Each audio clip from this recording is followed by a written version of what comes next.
The Manhattan skyline was glowing beneath a cold evening sky. James Carter began his final cleaning round inside the 42nd floor of Hayes International.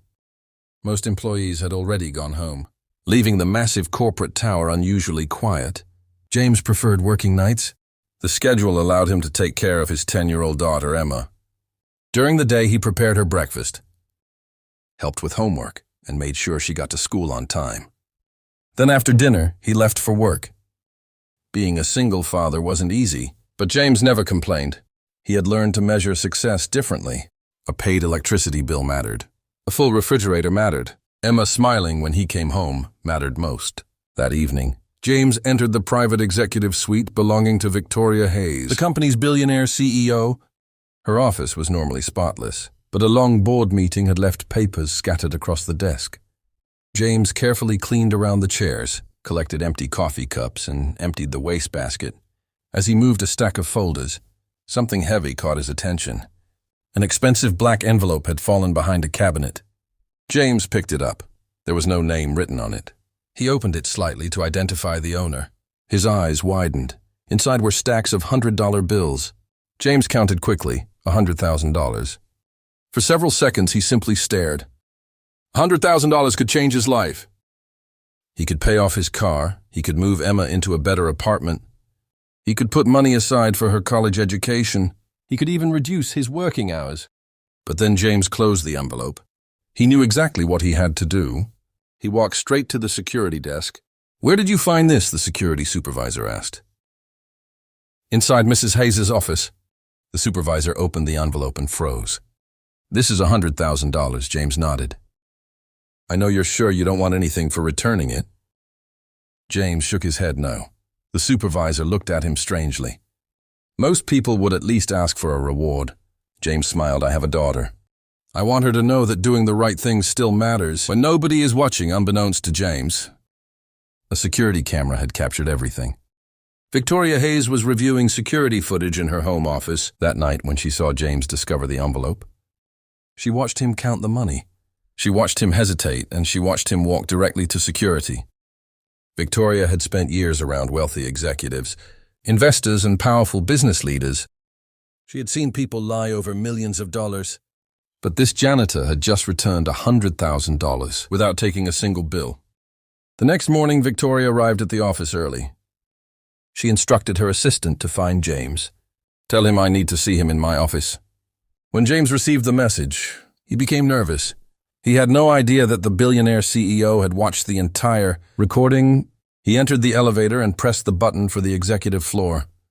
As the doors closed, James wondered whether he was about to be questioned about the money. He never imagined that the meeting would change his life. James stepped into Victoria Hayes' office the next morning, still wearing his Navy work uniform. He stood near the door, uncertain why the billionaire CEO had personally requested to see him. Victoria gestured toward a chair. "Please sit down." James sat for a moment. Victoria said nothing. Then she placed a small folder on the desk. "I watched the security footage from last night." James immediately understood the money. Victoria nodded. "You found $100,000 and turned it over without taking anything." James shrugged. "It wasn't mine."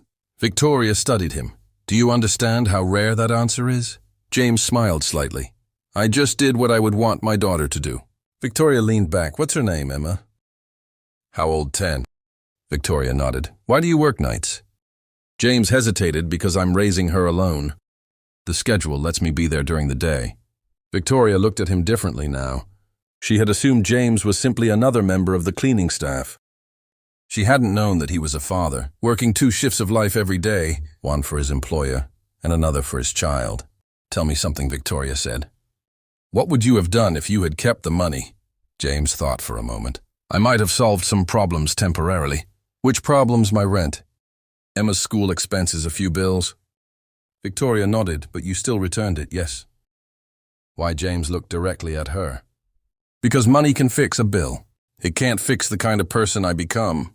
Victoria remained silent. Those words stayed with her. Finally, she opened another folder. "I want to offer you a new position." James looked confused. "A new position?" "Building operations manager." James stared at her. "You're serious completely?" She explained that the role would include supervising maintenance teams, coordinating contractors, and overseeing building operations. It came with a substantial salary increase in daytime hours. James hesitated. I appreciate the offer. But I don't want charity. Victoria smiled. This isn't charity. She pointed toward the folder. You earned it the moment you chose honesty when nobody was watching. James looked down at the offer. I'll work for it, I expect you to. He smiled. Then I'll accept. Months passed. James learned the new position quickly.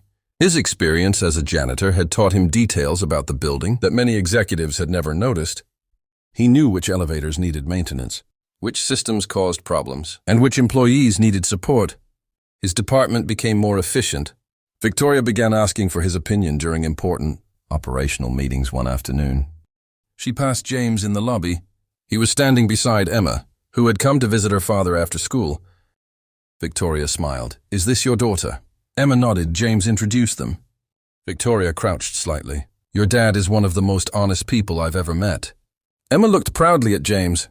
I know James smiled that evening as he drove home with Emma beside him. He realized something had changed. He hadn't become successful because someone handed him money. He had been given an opportunity because he had proven his character. And the $100,000 he returned had become worth far more than its cash value. It had opened a door to a better future for him and his daughter.